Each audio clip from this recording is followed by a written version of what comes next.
Welcome to this tutorial on using multimodal prompts with Google's newest Gemini model. We'll explore this using Vertex AI Studio, which is the easiest way to get started.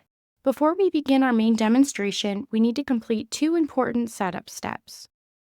First, we need to enable all the recommended APIs for Vertex AI. While these APIs are being enabled, we'll move on to our second setup task, creating a Google Cloud Storage bucket. You might wonder why we need a storage bucket.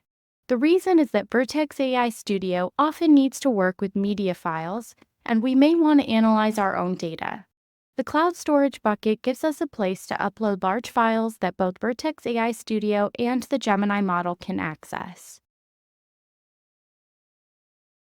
Let's create our storage bucket. The specific location of the bucket isn't very important for this demonstration. We'll make one simple change to the default settings. We'll disable the soft delete policy because we don't need any backup or version control for our files in this demonstration. After creating our bucket, we'll add two example files. The first is an image file that we'll upload to our bucket. When you want to view this image, you can simply click on it and it will display right in your window. The image shows a typical departure or arrival times board, like the ones you commonly see at train stations or airports. The second file we'll add is a video file. Google has provided this example video in one of their tutorials, and we can copy it using a gsutil copy command from a specific path they've provided.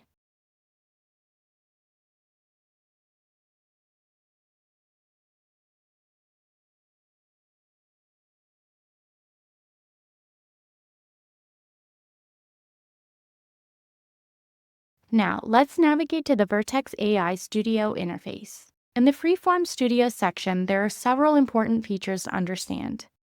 The main area contains our multimodal prompt window. This is where we can combine different types of media, like videos and images, with text to create what we call a multimodal prompt. When we submit our prompt, we'll see the response appear in the bottom section of the window. On the right side of the interface, you'll find various settings for controlling the model, including a drop-down menu where you can select which specific model you want to use. An important detail to note is that not all models support multimodal inputs. For example, if you switch from the Flash experimental model to the Gemini experimental model, you'll notice that the Insert Media option disappears. As a general rule, Flash models provide faster responses, while Pro models offer the highest quality results. Let's begin working with our media files by inserting our first example from cloud storage. We'll select that PNG image we uploaded earlier. When you're inserting media, you'll notice there are several options available. One interesting feature is that you can even provide a link to a YouTube video as your media input. Once we have our image inserted, we can start exploring different ways to analyze it. Let's try some simple queries first. For example, we can ask the system to give the image a title. It suggests Airport Departures Board, which accurately describes what we're looking at. We can also ask the system to provide a detailed description of the image, which gives us a much more comprehensive response with all the visual details. Now, let's explore how to get more structured outputs from our image analysis. For instance, we can specifically instruct the system to read all the text visible in the image, which will give us a plain text output of all the arrivals or departures listed on the board. We can take this a step further and request the information in a table format. Since Gemini understands how to create Markdown formatting and we have that option enabled in our settings, the system provides us with a neatly organized table in its response.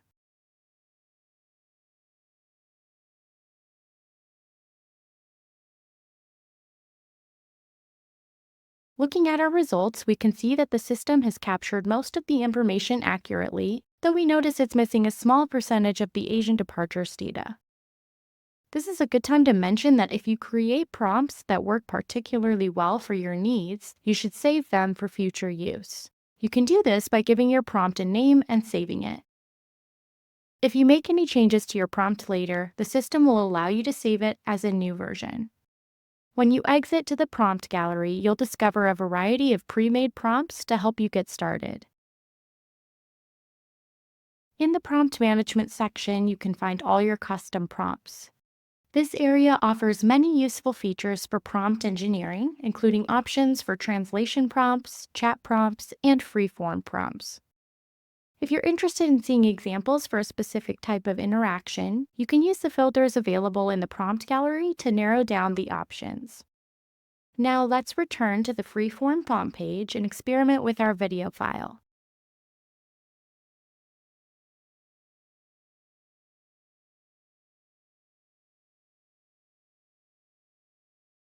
Just like with images, we can ask questions and create prompts about the video content.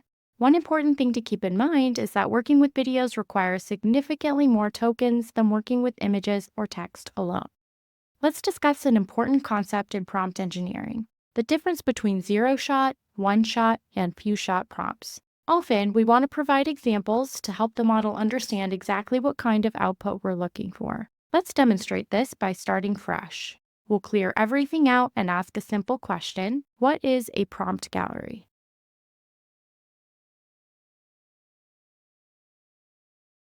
To improve our results, we can add input-output pairs to better control how the model responds.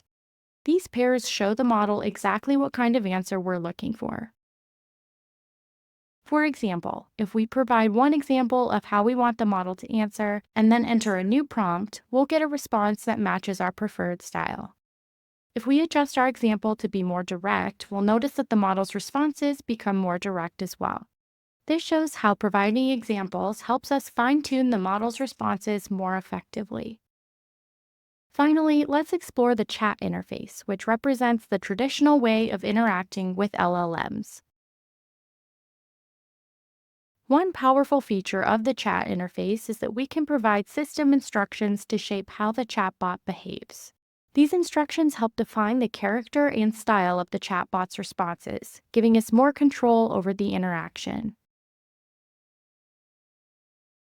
The system instructions act as a way to set the tone and behavior of the chatbot before we begin our conversation. When we ask questions after setting these instructions, the chatbot's responses will reflect the guidelines we've established. If you'd like to support the channel, consider starting a free trial of our new design tool, which is linked in the description, and let us know what you think. Thank you very much for watching to the end, and please enjoy responsibly.